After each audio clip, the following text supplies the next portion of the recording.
kayo sa Panginoon, buong sandaigdigan.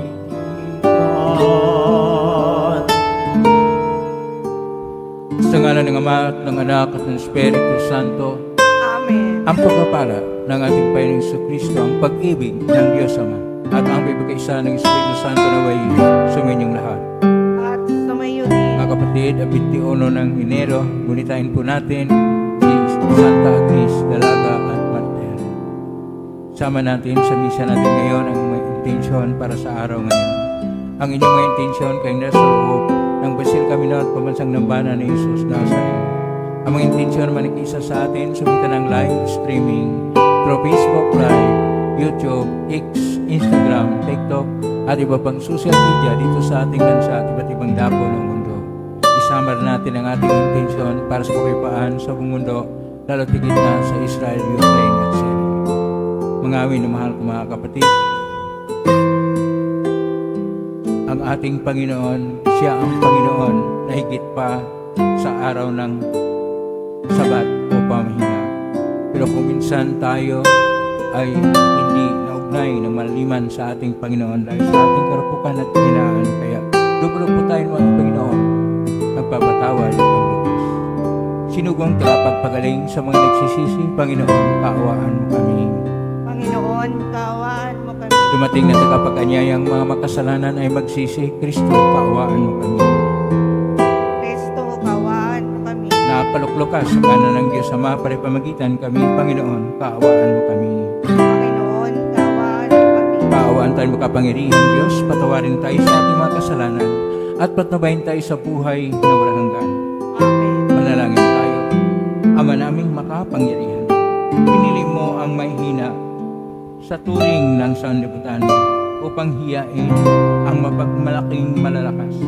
Ngayong aming ipinagdiriwang ang pagsilang sa kalangitan ng iyong martir na si Santa Agnes.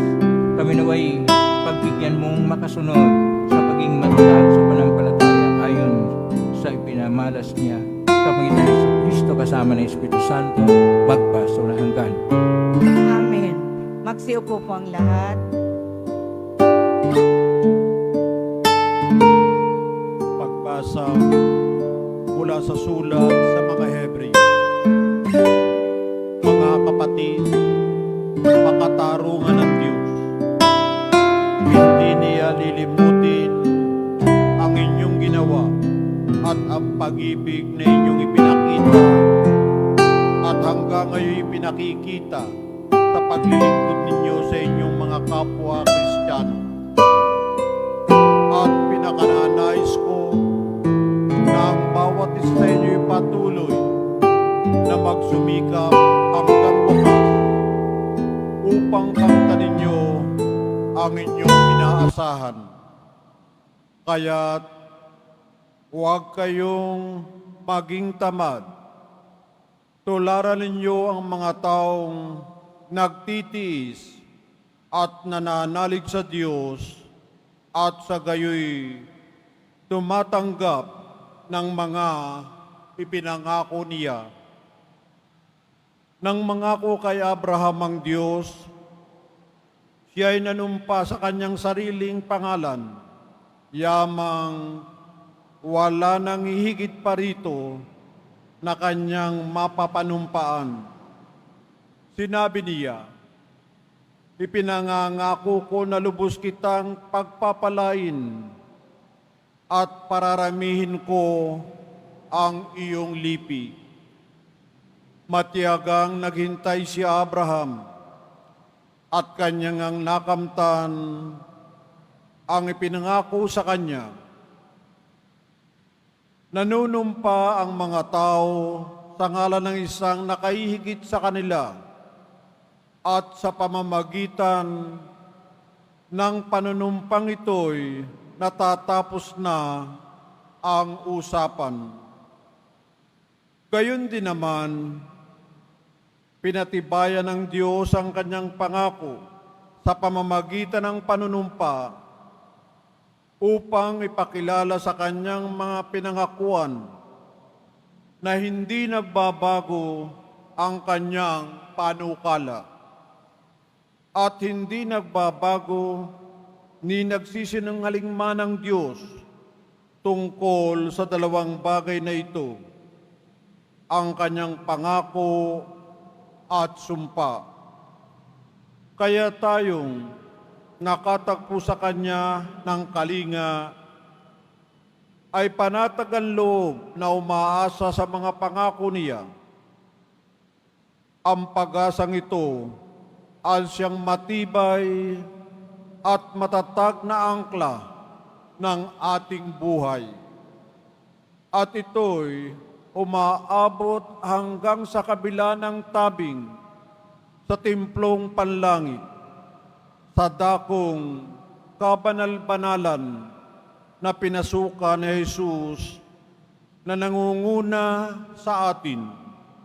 Doon, siya ay isang dakilang saserdote, magpakailanman, ayon sa pagkasaserdote ni Melchizedek. Ang salita ng Diyos. Salamat sa Diyos. Pangako ng po natin, lagi nating gunitain. Pangako ng poon nating lagi nating gunitain. Buong puso siyang pasasalamatan, aking pupurihin sa gitna ng bayan, kasama ng mga lingkod na hinirang. Napakadakila ang gawa ng Diyos, pinananabikan ng lahat ng lingkod. Pangako ng poon natin lagi nating gunitain.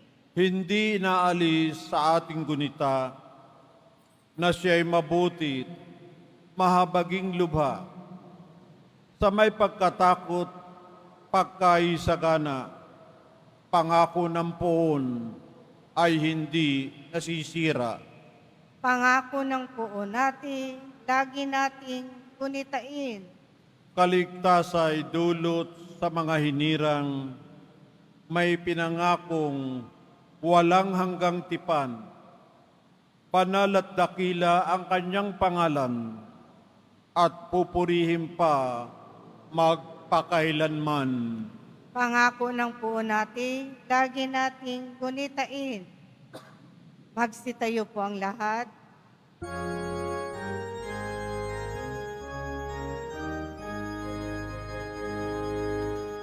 Hallelujah, Hallelujah, Hallelujah, Hallelujah.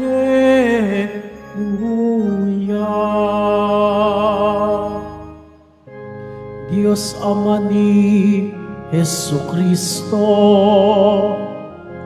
kami ay liwanagan mo at tutugon kami sa iyo. Hallelujah, Hallelujah, Hallelujah,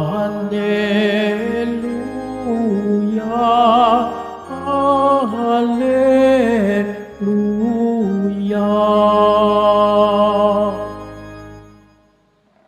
Sumainyo ang Panginoon. At sumiyo rin. Ang mabuting balita ng Panginoon ayon kay San Marcos. Papuri sa iyo, Panginoon. Isang araw ng pamahinga, naparaan si Jesus at ang kanyang mga alagad sa tabi ng triguhan.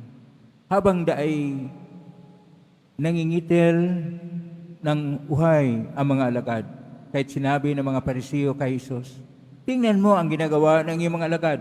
Bawal yan kung araw ng pamahinga." Sinagot sila ni Jesus, "Hindi pa ba ninyo nababasa ang ginawa ni David noong si Abiatar ang pinakapunong saserdote, nang siya at ang kanyang mga kasamay nagugutom at walang makain, pumasok siya sa bahay ng Diyos at kumain ng tinapay na handog ng Diyos. Ayon sa kautusan, ang mga saserdote lamang ang may karapatang kumain yun, ngunit kinain iyon ni David at binigyan pa ang kanyang mga kasama." sinabi pa ni Jesus, itinakda ang araw ng pamhinga para sa kabutihan ng tao, hindi nilikha ang tao para sa araw ng pamhinga. Kahit maging ang araw ng pamhinga ay nasa ilalim ng kapangyarihan ng anak ng tao. Ang mabuting balita ng Panginoon. Pinupuri ka namin, Panginoong Hesukristo. Magsiupo muna tayong lahat. Isang mapagpalang araw po sa inyong lahat. Purihin po natin ang ating pong Hesus Nazareno.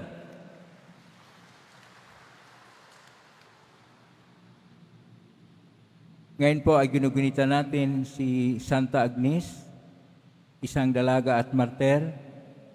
At ngayong araw na ito, yung ginagamit ng mga arsobispo at kardinal ay ginagawa sa paggunita ni Santa Agnes at ang paggamit din ng wall mula sa isang kordero na bata pa. Ito ay pagpapahayag ng kalinisan ng simbahan. Pero higit pa sa doon, ang ating mensahe ngayon sa araw ngayon ay napakahalaga para sa atin. Ito ay tungkol sa araw ng pamamahinga at ano ang perspektiba nito ayon sa katuparan ng pangako ng Diyos na atin pong napakinggan sa ating unang pagbasa sa sulat sa mga Hebreo, Kapitulo 6, versikulo 10 hanggang 20, na kung saan ang Diyos ay nagpapala sa atin at nangangailangan lang tayo ng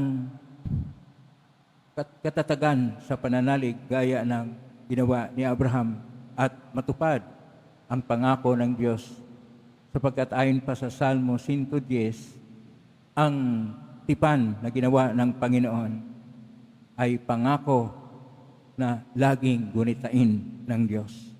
At ano itong pangako ng Diyos? Ang pangako ng Diyos na ang lahat ay maligtas. At ang kaligtasan ayon pa sa tatlong tradisyon. At itong tatlong tradisyon ay tradisyon ng kautusan o Torah, ang tradisyon ng mga propita na tinatawag na Nabiim, at ang tradisyon ng mga kasulatan para sa karunungan o Ketubim, na doon ay pinag-isipan ng makitid na paraan sa struktura at paningin at panindigan at pananaw ng mga Hudyo na kung saan hindi nagaanong malaya.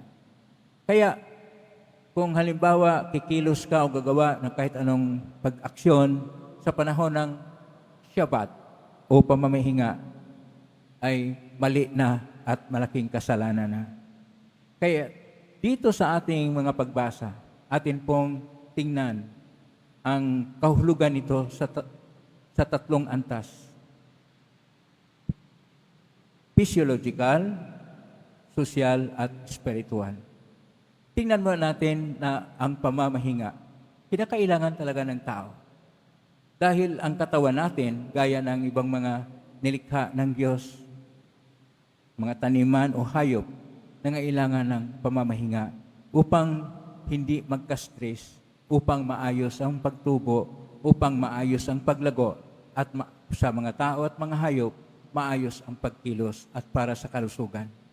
Kaya ang pamamahinga ay napakahalaga. Ngunit ito ay mayroong tinatawag na social at political factor sa panahon na kung saan ang mga Hudyo ay naging alipin doon sa Ehipto, na dahil alipin sila, wala silang pamahinga.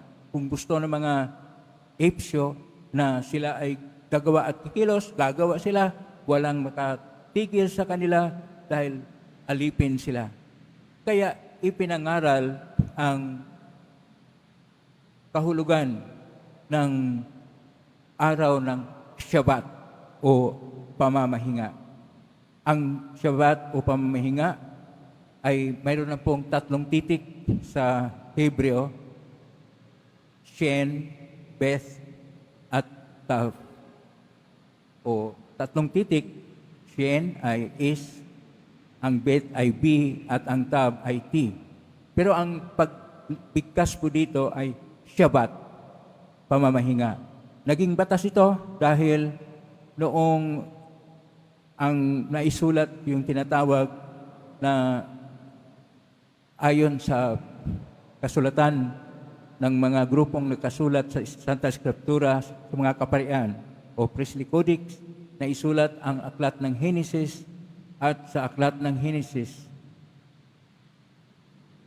ito po ay ipinapahayag sa Kapitulo 2, versikulo 2 hanggang 3, na ang Diyos ay naglikha at pagkatapos siya ay namamahinga, at ito ay ginawa na gawing banal dahil po yun ang ginawa ng sa Priestly Codex o ayon sa mga kaparian na bahagi ng Biblia.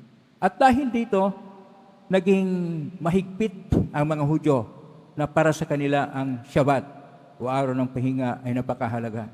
Kaya hindi lang ito tinatawag nila na mayroong sosyal na kahulugan, na magkaroon sila ng isang araw na pahinga na hindi sila pahirapan ng mga taga-Ehiptyo sa panahon ng sila'y alipin. Sa panahon na sila'y malaya na, ito ay panahon ng pakipag-ugnayan sa Panginoong Diyos. At kanila na pong pinalalim pa sa pinakaluma na tradisyon na tinatawag na tradisyon ng Torah. Ito yung sa panahon ni Moises, na nakasulat sa aklat ng Exodus na igalang at pabanalin ang araw ng pahinga. Exodus Kapitulo 20, verso 8 hanggang 10. At ito ay napakahigpit at sinasabi na parusahan sila ng Diyos. Kaya tama yung sinasabi sa ating unang pagbasa na may dala na sumpa, hindi lang biyaya ang pagsunod sa tradisyon ng mga kautusan. Pero pinalaya tayo ng ating Panginoong Hesus, kaya iba na ang ating pananaw.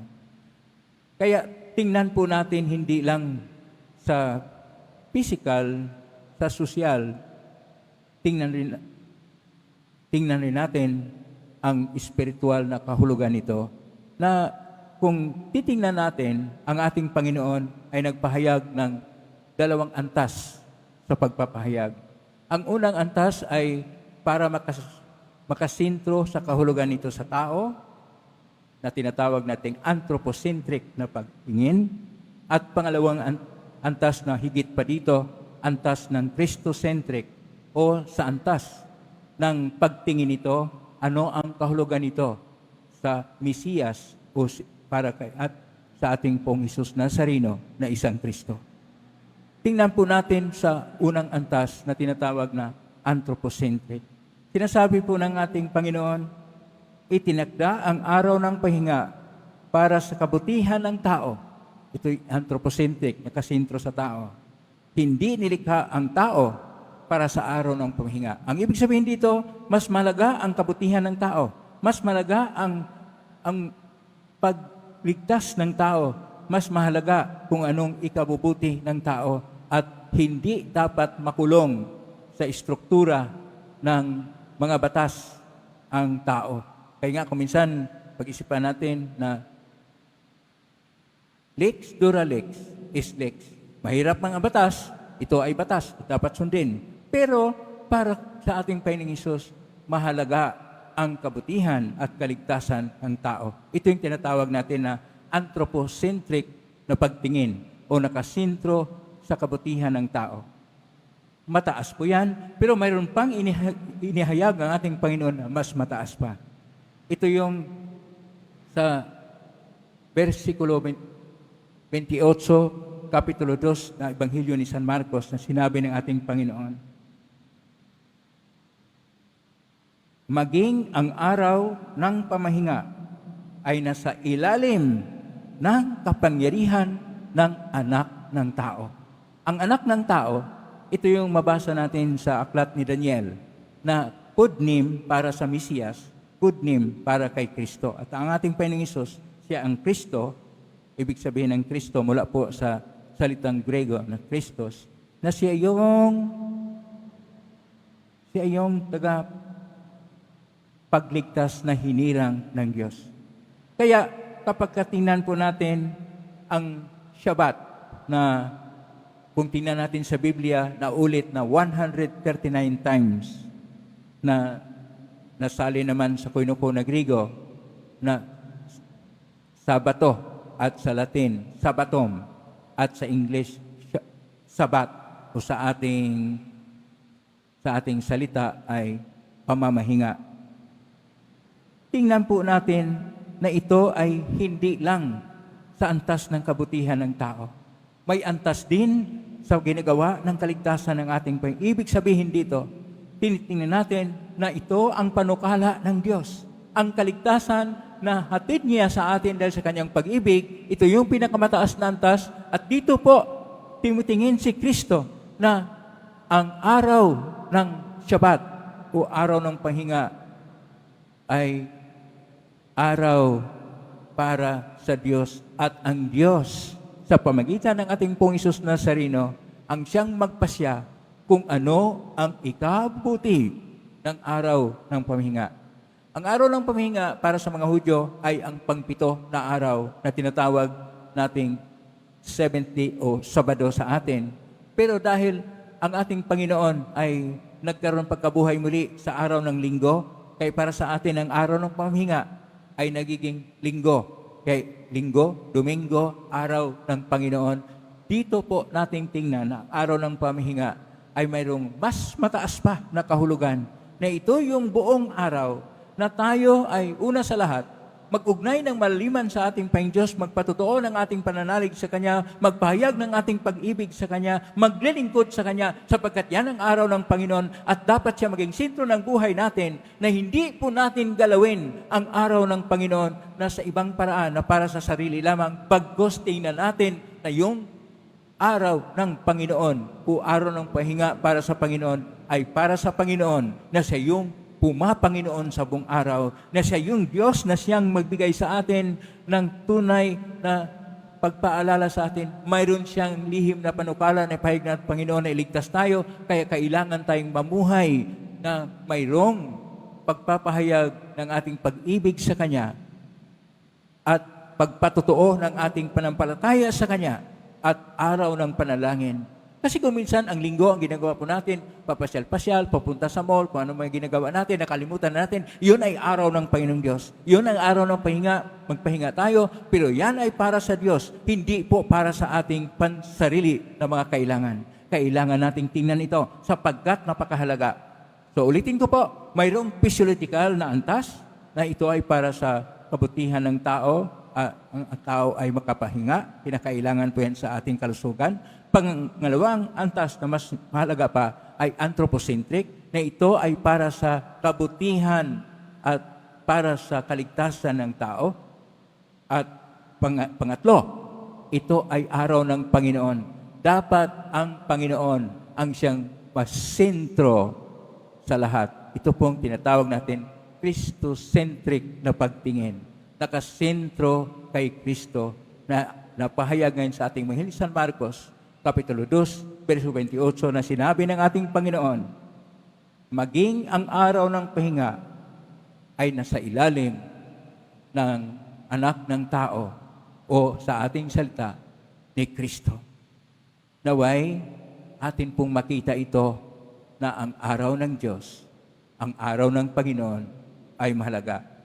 Upang palagahan natin at sino yung gustong magpahalaga sa araw ng Panginoon, pumalakpak po ng malakas ng ating Panginoon ay ating pinapahayagan ng ating pagmamahal, pagpatotoo ng ating pananalig at tayo, una sa lahat, ay magkaroon ng panahon, hindi lang para sa Diyos, panahon sa pamilya, huwag po nating aksayahin ang araw ng Diyos, sapagkat ang araw ng Diyos ay para sa Diyos at hindi po sa mga kung anong mga batas, legal, sosyal, o pangsarili na pangilangan. Ang sa Diyos ay sa Diyos. Ang sa tao ay sa tao. Mangunguna dapat ang para sa Diyos. At kung tayo may araw para sa Diyos, yun ang Shabbat, pamamahinga.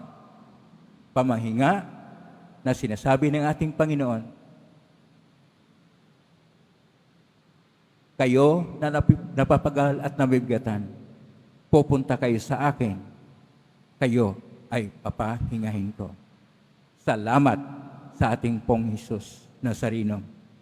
Magkaroon tayo ng tunay na kapahingahan na mayroong Diyos na sentro ng ating buhay. Amen? Purihin natin ang Diyos. Magsitayo po ang lahat.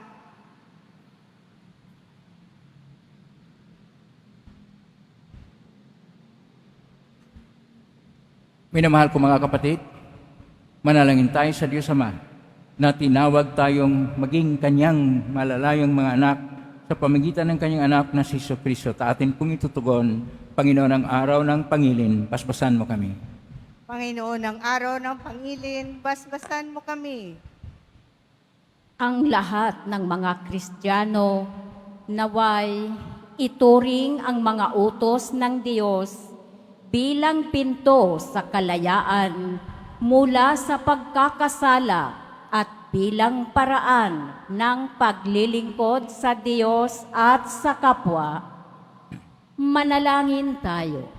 Panginoon, ang araw ng pangilin, basbasan mo kami. Ang lahat ng mga mambabatas naway gumawa ng mga makataong batas na maglilingkod para sa ikabubuti ng lahat. Manalangin tayo. Panginoon, ng araw ng pangilin, basbasan mo kami. Ang batas naway huwag nating ilagay ng higit pa sa ating pagkatao. Bagkus, unahin ang pagpapatupad ng dakilang utos na magmahalan tayo. Manalangin tayo. Panginoon, ng araw ng pangilin, basbasan mo kami. Sa mga nababahala sa kanilang karamdaman, naway makatagpo sila ng kaginhawahan at lakas sa mga taong nagmamahal at kumakalinga sa kanila. Manalangin tayo. Panginoon, ng araw ng pangilin, basbasan mo kami. Ang ating mga yumao, naway, tanggapin ang walang hanggang kapayapaan.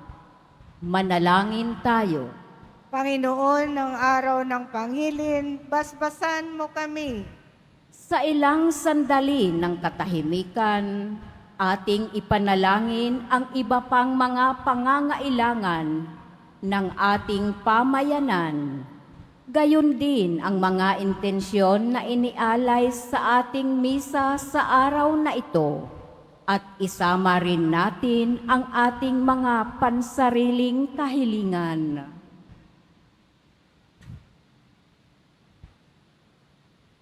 Manalangin tayo. Panginoon, ng araw ng pangilin, basbasan mo kami. Panginoong Diyos, naway maging paanyaya sa amin ang bawat batas mo upang mahalin at paglingkuran ng aming kapwa, upang sila ay unawain, igalang, gabayan, at maging amin ring gabay. Hiling namin ito sa pangitan ni Kristong aming Panginoon. Amen. Magsiupo po ang lahat.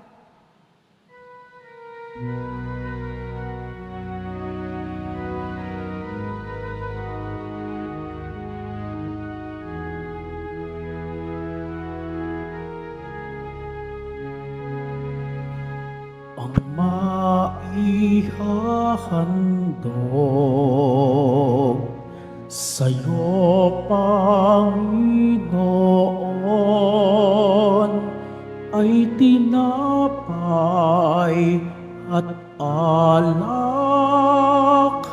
mula sa aming kamay, sa iyong kabutihan. Aming iaalay ang tinapay at alak sa gisag ng aming buhay.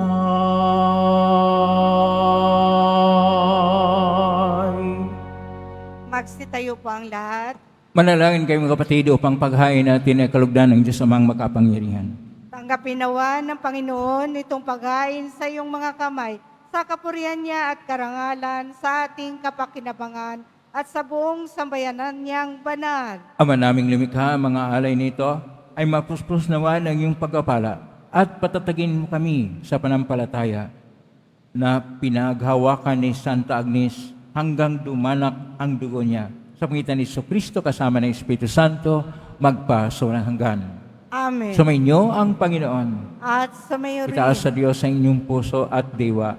tinaas na namin sa Panginoon. Pasalamatan natin ang Panginoong ating Diyos. Marapat na siya ay pasalamatan. Ama ng kapaninto na marapat na kay aming pasalamatan ngayong aming kagalakan na si Santa Agnes ay parangalan. Siya kulag naming may bandigan ikaw, ipahayag kahit siya'y mamatay sapagkat minarapat mong kanyang matularan ng iyong anak, naghain ng siling buhay. Tulad ng naganap siyang anak, ang sugo ng mga martir ay dumanak, hindi dahil sa katatagang likas, kundi dahil sa iyong bigay na lakas. Kay kaysa namang hel siya awit ng papuris, yung pay sa kalangitan, kami nagumini sa karakilaan. Santo, Santo, Santo, Panginoong Diyos ng mga hukbo, napupuno ang langit at lupa ng kadakilaan mo. Hosana sa kaitaasan, pinagpala ang naparirito sa ngalan ng Panginoon. Hosana sa kaitaasan, magsilod po ang lahat. Ama naming banal, ikaw ang bukal ng tanang kabanalan, kay sumitan ng Espiritu yung banal, makalob na ito pang para sa aming maging katawan at dugo ng aming Panginoong Kristo. Bago niya pinagtiisang ko sang loob na maging handog, hinawakan niya ang tinapay, pinasalamatan kanya, pinaghati-hati niya yon, iniabot sa kanyang malagad at sinabi, tanggapin ninyong lahat ito at kanin. Ito ang aking katawan na ihandog para sa inyo.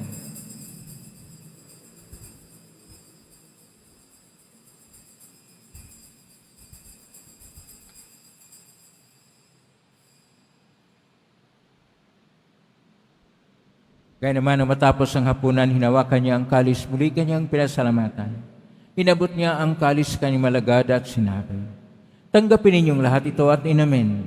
Ito ang kalis ng aking dugo ng bago at walang tipan. Ang aking dugo na ibubuhos para sa inyo at para sa lahat sa ikapagpapatawad ng mga kasalanan. Gawin niyo ito sa pag-alala sa akin.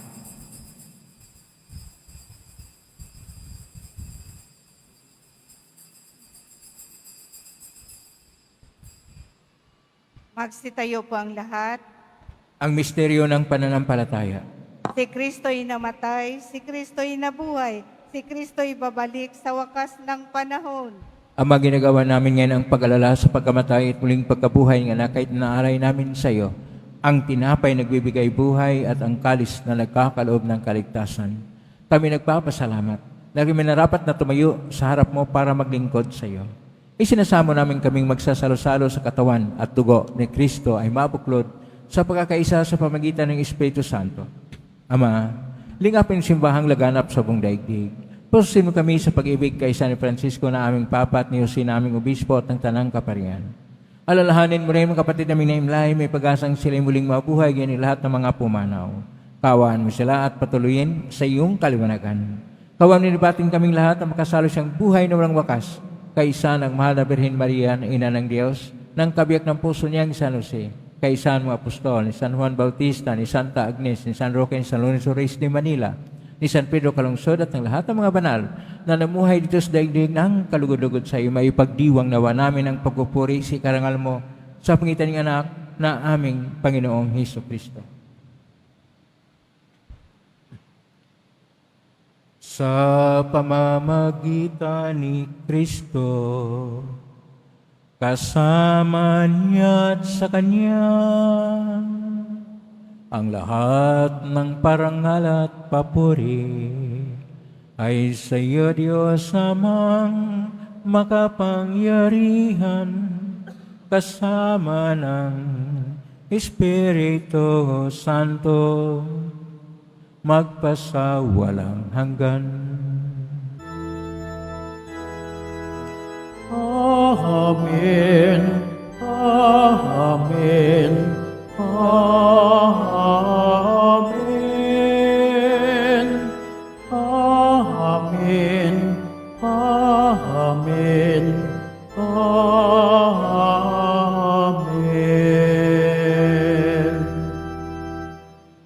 Sa tagubilin ng galing na utos, sa turo ni Jesus sapay natin at Diyos, ipahayag natin ang lakas loob. Ama namin, sumasalangit, kasambahin ang ngalan mo. Mapasa amin ang kaharian mo, sundin ang loob mo dito sa lupa para nang sa langit. Bigyan mo kami ng aming kakanin sa araw-araw at patawarin mo kami sa aming mga sala para nang patawad namin sa nagkakasala sa amin. At huwag mo kaming ipahintol sa tukso at iadya mo kami sa lahat ng masama. Niling namin kami iadya sa lahat ng masama. Pagkalooban ng kapayapaan araw-araw, iligtas sa kasalanan at sa lahat ng kapahamakan samantalang aming pinanabikan ang dakilang araw ng pagpapahayag ng tagapagligtas naming si Jesucristo. Sapagkat iyo ang kaharian at ang kapangyarihan at ang kapurihan magpakailanman. Amen. Panginoong Jesucristo, sinabi mo sa mga apostol, kapayapaan ang iniiwan ko sa inyo, ang aking kapayapaan binibigay ko sa inyo. Tunghayan mo ang aming panampalataya at huwag ang aming pagkakasala. Pagkalooban mo kami ng kapayapaan at pagkakaisa ayon sa iyong kalooban, kasama ng Espiritu Santo, magpa sa walang hanggan. Amen. Ang kapayapaan ng Panginoon ay laging sumainyo. At sumayo rin. Magbigay kayo ng kapayapaan sa isa't isa. Kapayapaan sa inyo. Kordero ng Diyos na nag-aalis ng mga kasalanan ng sanlibutan, maawa ka sa amin. Kordero ng Diyos na nag-aalis ng mga kasalanan ng sanlibutan, maawa ka sa amin. Kordero ng Diyos na nag-aalis ng mga kasalanan ng sanlibutan, ipagkaloob mo sa amin ang kapayapaan. Magsiluhod po ang lahat. Ito ang kordero ng Diyos. Ito ang nag-aalis na makasalanan ng sanlibutan. Mapalad ang mga inaanyayahan sa piging ng kordero. Panginoon, hindi ako karapat-dapat na magpatuloy sa iyo. Ngunit sa isang salita mo lamang ay gagaling na ako. Pagsunod.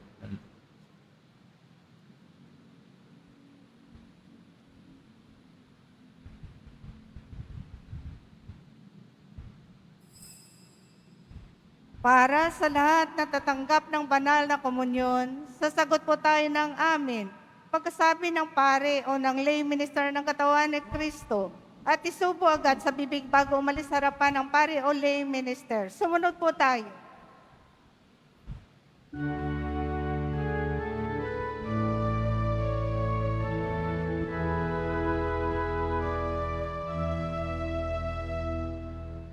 Kaibigan, tantuin mo isang paglalakbay ang buhay. Sanga-sangang landas ay may kahirapan.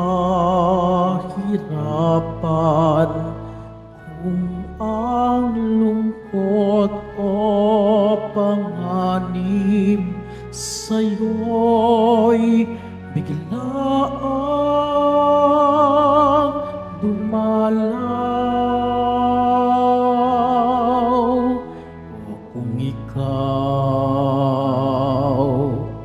ay mapagod sa bigat ng iyong pasan, Panginoon ang balingan, Panginoon ang asahan. Wikan nga'y halina, lumapit sa akin. Kayong mga napapagal aking pagigin, hawain bigat ng inyong pasanin ay aking pagkagaanin.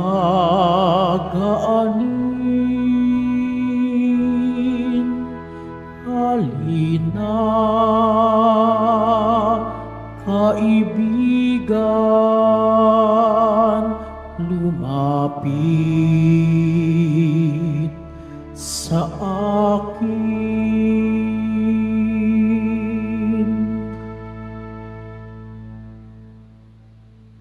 Announcement. Muling ibinabalik ng Quiapo Church ang Iloilo Pilgrimage Batch 2 sa darating na ika-18 hanggang ika-20 ng Pebrero. Halina't magdasal at maglakbay sa iba't ibang simbahan at makasaysayang lugar sa lalawigan ng Iloilo. Ang mga flyers ay available sa ating information card, katabi ng ating finance office. Maaari din kayong tumawag sa numerong 0927-8195-959 para sa karagdagang impormasyon. Ito po ay limited slots only. Pagkatapos ng misa, pihisikan po ang lahat ng banal na tubig. Pinakikiusapan ang lahat na manatili lamang muna sa inyong mga lugar. Tanging sa Quezon Boulevard o sa Plaza San Juan lamang ang labasan ng lahat. Sumunod po tayo. Maraming salamat po sa inyong pagdalaw at pagsisimba sa Basilica Minor at Pambansang Dambana ni Jesus Nazareno. Magsitayo po ang lahat. Manalangin tayo, Ama naming mapagmahal.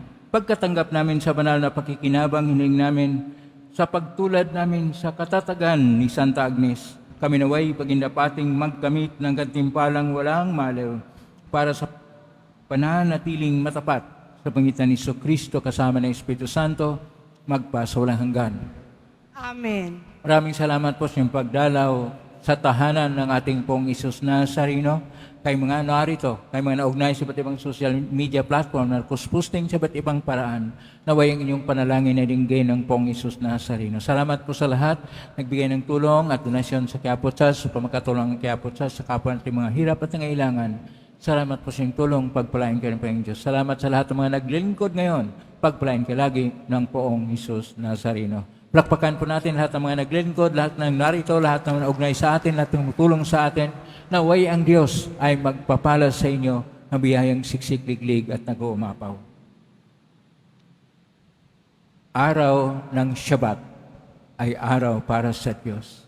Ang araw ng Diyos dapat nakasentro sa Diyos sa pagpupuri at sa pagpupugay sa Kanya. Ngayon na po ang pagbasbas. Mangyari po lamang itas bagya, mga ibagay na basbasan. Sumainyo ang Panginoon. At sumayo rin. Mahal na pong Isus Nazareno, inigmos may ng cross ang walang malayo na pag-ibig ng Diyos sa sangkatauhan. Pakinggan mo ang kahilingan lalo na para sa mga nangailangan ng iyong tulong at awa. Makamtanawa namin ang iyong kasagutan ng may utang na loob na tinatanaw. Basbasan din po ninyo itong mga imahin at dasalan upang lalo kaming manalangin at magtiwala. Sa pangitan ng benisyon ito, naway lalo kaming maging mapaglingkod, masunurin at tapat sa iyo na aming maluhating Panginoon, magpa sa walang hanggan. Amen. Pagpalain ka ng makapangyarihang Diyos, Ama at Anak at Espiritu Santo, Amen. may king taglayin kapipahan, pag-ibig at pag-asa ng pong Isus Nazareno. Salamat sa Diyos. Pray natin ang ating pong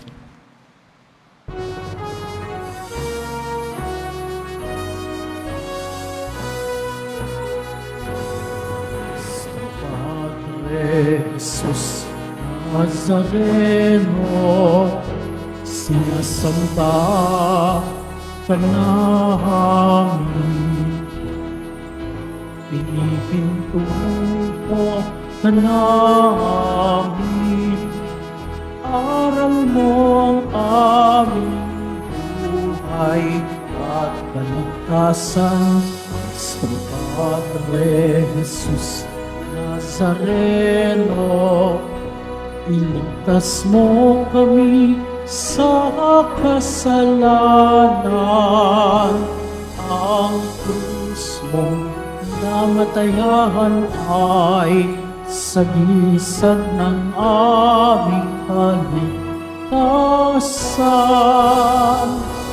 Nuestro Padre Jesus Nazareno, dinarangal ka namin.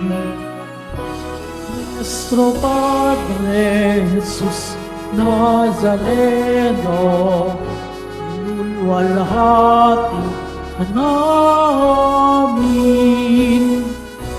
Nuestro Padre Jesus Nazareno, inarangal ka namin.